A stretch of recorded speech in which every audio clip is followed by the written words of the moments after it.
Hello YouTube, it is August the 5th, 2019, and I am here to give my professional opinion on the popular hand versus washcloth debate. So, which one do I recommend as a medical esthetician? I thought it would be fun to give my insight on this because I seen that with the episode.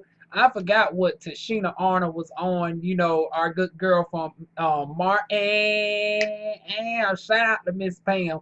She's on a sitcom and brought up an interesting point. I did not know it was as large as it was. Um, I thought it was just to each his own, but there are actually some debates on which one is more appropriate to wash with.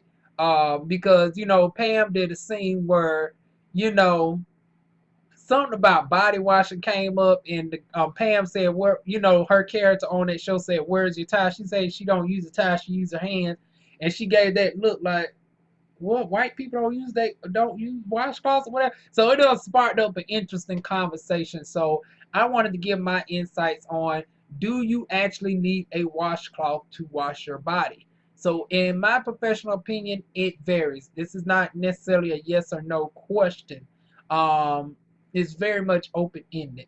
So the thing is, with most black people though, if especially if you're in the hood, let me just say this right now. Most black people do need a washcloth, and not just black people.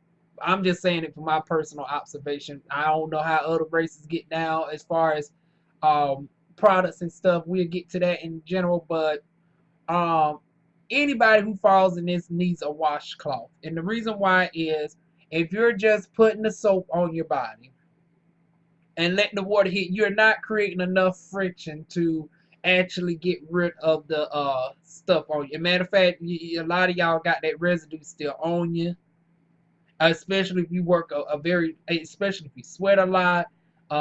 You work in a job like I just came from the plane. It's like, yeah, you thoroughly need to be washing, even though we got the mask and everything. It's like still. Thoroughly cleansing is best. So the washcloth is needed. Y'all just got that Dove soap. I don't care if it's the body wash version. Y'all guys with the axe, y'all need to have the washcloth. You need something to physically exfoliate the skin, especially since none of y'all are not using chemical exfoliants. If you're not going to an esthetician and getting enzyme body treatments. You're not getting body wraps on a frequent basis.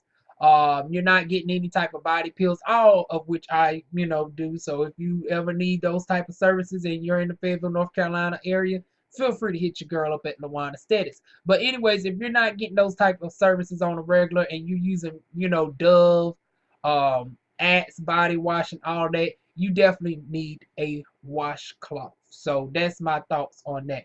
Now, when do you don't need a washcloth? Because at times I don't use a washcloth. And the reason why is obviously, like I said, as an esthetician, if you're utilizing body wraps, chemical peels, and other exfoliants, a washcloth is not needed because you're doing a even deeper level of exfoliation than what a washcloth can do. Another reason why a washcloth is not needed is if you're using other materials in the shower, such as you're using a power brush and you got the body brush setting to go on your body. Some of y'all got the Clarisonic, honey. I don't got the coins like that, so I got my little cheap version right here. So if you're using that in the shower, that's a lot more deeper of a I can't speak, y'all. That's a lot more deeper of an exfoliation than what a manual towel would give you. So if you got a spin brush, that will suffice. You don't need a washcloth.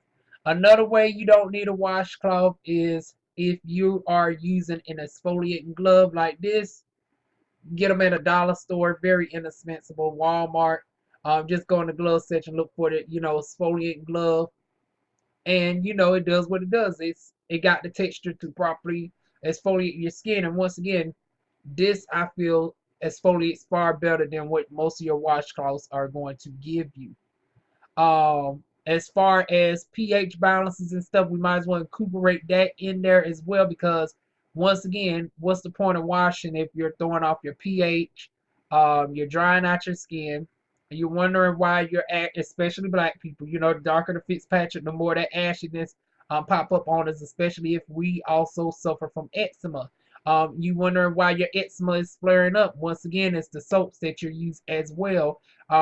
It all goes into hygiene topics. If you wonder why you're getting also a little bit scaly, also people who suffer from psoriasis,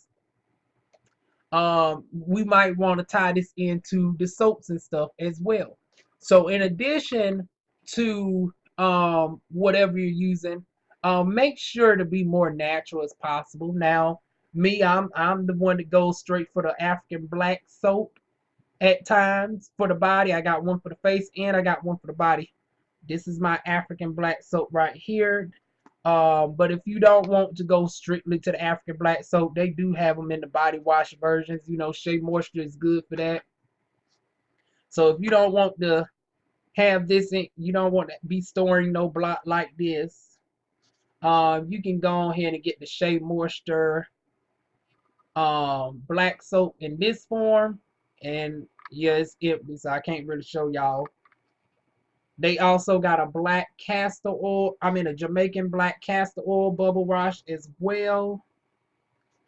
And they also have an olive and green tea. Now they got plenty more, but these are just the ones I have. And then they sister company, New Britain Heritage, you know, they got all the different ones as well. My favorite being the coconut and papaya. That's my very favorite one, the coconut and papaya one. I love that one.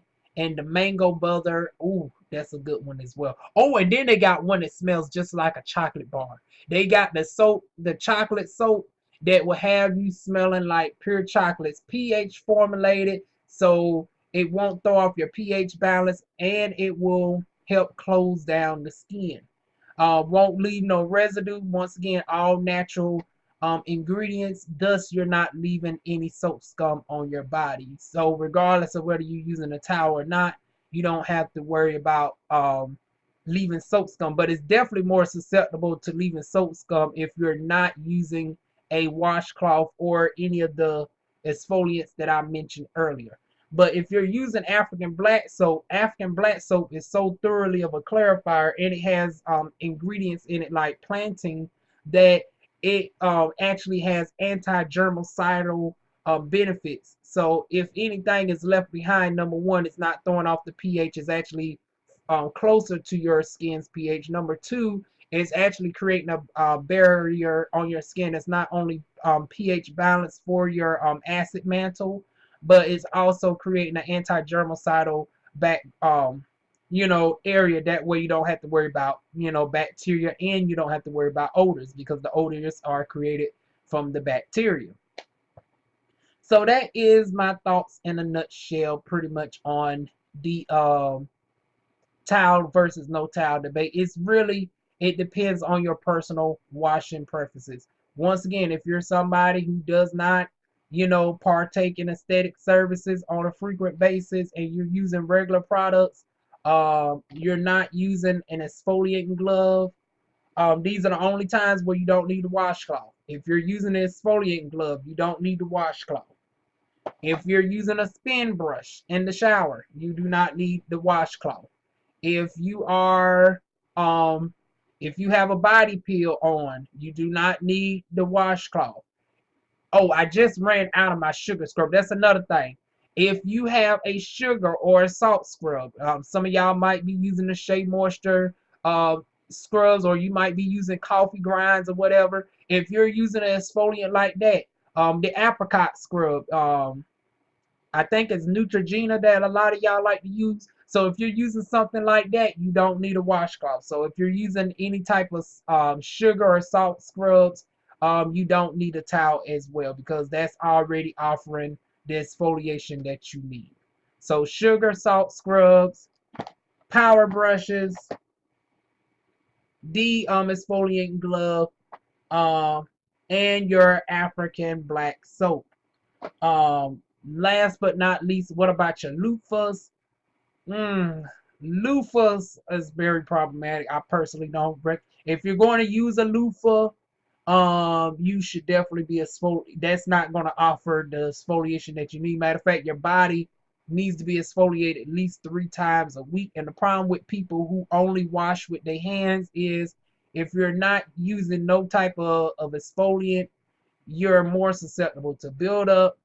You probably wondering why you are more prone to back acne, butt acne, and all of those things because your hands is not enough to properly exfoliate. So once again, if you are a hands-only person, once again, get you a sea scrub, a salt scrub, a sugar scrub, a spin brush. I will leave some.